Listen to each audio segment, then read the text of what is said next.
And we're continuing and possibly finishing the 9th chapter of The Pearl of the Soul of the World, which is called Bright Burning.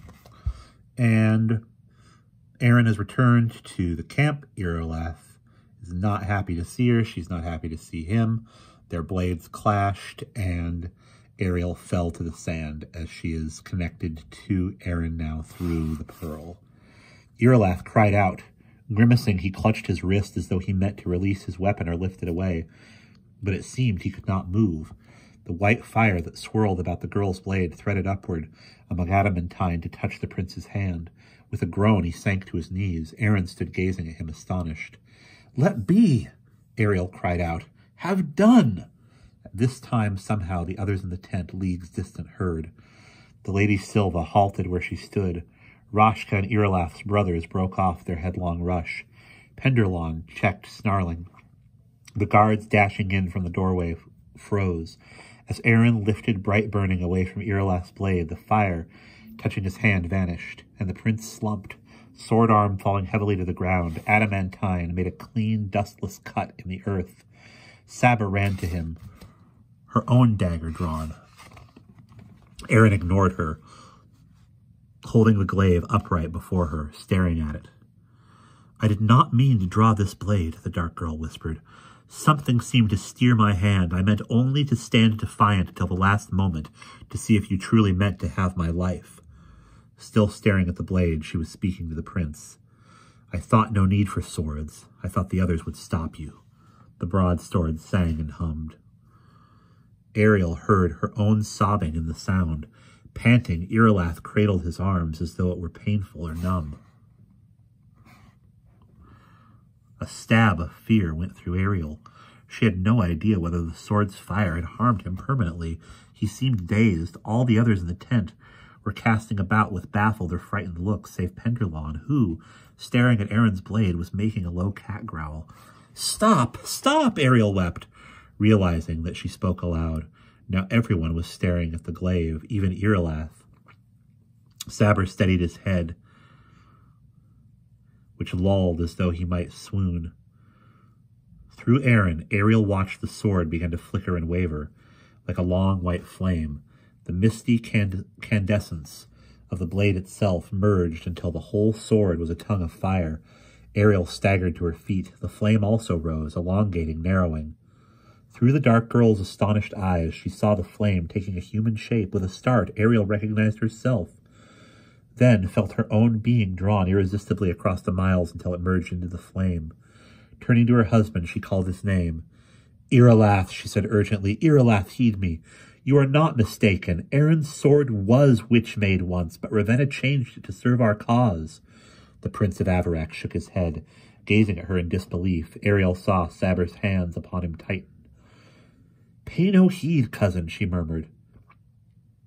That is some image of the witch. The Shadow Maid is in league with your tormentor. She was never your friend." Irolas seemed not to hear her, his attention fixed on the image in the sword. Ariel choked down her sudden fury at the intervention of Saber. An outburst of jealousy now would serve neither herself nor Irolas. Resolutely, she ignored the bandit queen, spoke only to the prince. "Husband, it is I." "You can't be," Irolas called out hoarsely. "The witch sent her dark angels to steal you away." Ariel shook her head. "Not so. One of her black birds set a pin behind my ear." "I would have told you if you had let me," Aaron growled between her teeth. She pulled the folded sari from her shift and tossed it down where the prince, who with a gasp touched the cascade of yellow silk about his knees. Lifting his eyes, he gazed at the sword as a man dying of thirst might gaze upon a mirage of water. "Oh, Ariel," Irolas whispered, "if only it were you." "It isn't," Saber hissed desperately. "An image, some clever trap." Ariel felt the pearl upon her brow gleaming coldly. An idea formed itself in her mind. "The rhyme," she said. "I have the last of Ravenna's riddle now. Will that convince you?" She raised her eyes and voice to the others in the tent. "Will that convince you all?" Irolas struggled to his feet, throwing off Saber's persistent hands. His voice rang clear and certain suddenly. "Speak it," he cried. "Say the rhyme, if you are truly Ariel. unharmed and not in the witch's power. I will know you. His one hand was clenched about their wedding silk. The other, his sword hand, twitched as though trying to close. He bent his arm with the help of the other and winced. Reaching out to him, Ariel said, "Whereafter shall commence such a cruel, sorcerous war to wrest recompense for a land leaguered sore. With a broadsword bright burning, a shadow blackest night, from exile returning, shall champion the fight. For love of one above who, flag unfurled lone must stand, the pearl of the soul of the world in her hand."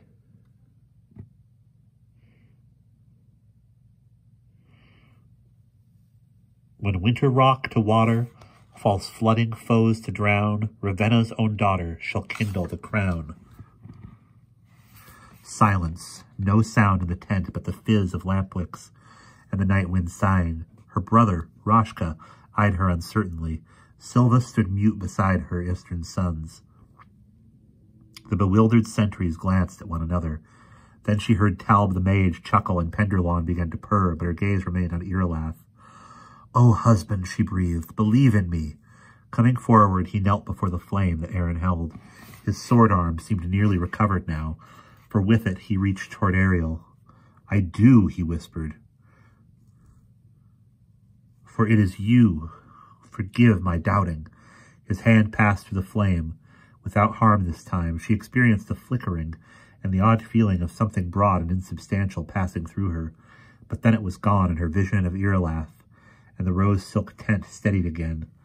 Saber had come to stand beside the prince. She touched his shoulder, mistrust plain upon her face. "Cousin," she warned, "how can you be sure?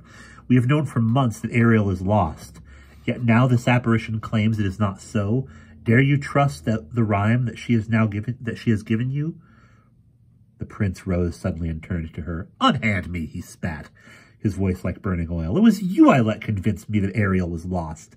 You I let persuade me to turn from her memory. We have dallied here at Desert's Edge uncounted hours on your advisement.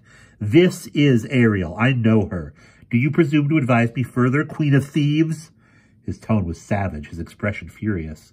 Ariel felt an ugly little thread of satisfaction run through her. "My thought was for you," Saber cried, stumbling back from him as though she had been struck. Her face held a look of desperate betrayal. "Always and ever for you." Turning, the prince's cousin fled, disappearing into the night. Irlath watched her go, his expression hard, full of fury still. It was the Lady Silva who spoke at last, coming forward to touch the prince's arm.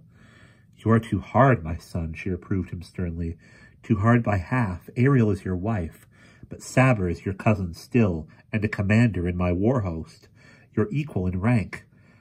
What she says is true. She thinks only of you. She has been the one to lead our desert trek, keeping our forces together against desertion and despair. And not 2 day months past, it was she alone that stood between you and your own dagger." The prince glared at the lady, but made no reply. Ariel put one hand on her temple. Her head was spinning. A heavy weariness had begun to steal over her. She had not realized the effort that speaking through the sword required. Perception through it was much more immense than through the pearl, arduous even, sapping her energy. Its strange sensation of heartless burning had hollowed her. "I must leave you," she said unsteadily. Irlath and the others turned. "No," the prince began, reaching for her again. "Don't go." She shook her head. "I must. Spanning the distance between us is difficult, and I have Ravenna's task to fulfill." "Ariel!" cried Irlath. "Stay, stay!" Again she shook her head. She must be gone at once. The strain was growing dangerous. "Sheathe the sword, Aaron," she whispered. "Be quick." Irlath was reaching for her. "Don't!" "Look for me at the witch's mere, Aaron," Ariel hissed. "Farewell," the dark girl whispered, "and Godspeed." In one swift motion, she sheathed the sword, and the sensation of draining ceased. Spent, Ariel sank to her knees, the waist stretched flat, gray, and broken around her, misty by pearl light. Her eyelids strayed shut. Hours would take hours for the pearl to restore her. She must guard her strength in future, as fatigue dragged fiercely at her. She shook her head. Sleep. She needed sleep. Ariel lay down upon the cracked and bitter surface of the waste. The pearl brought her only a faint echo of Irilas's distant, despairing cry. Ariel! It was the last she heard before falling headlong in troubled dreams. And that is the end of the 9th chapter.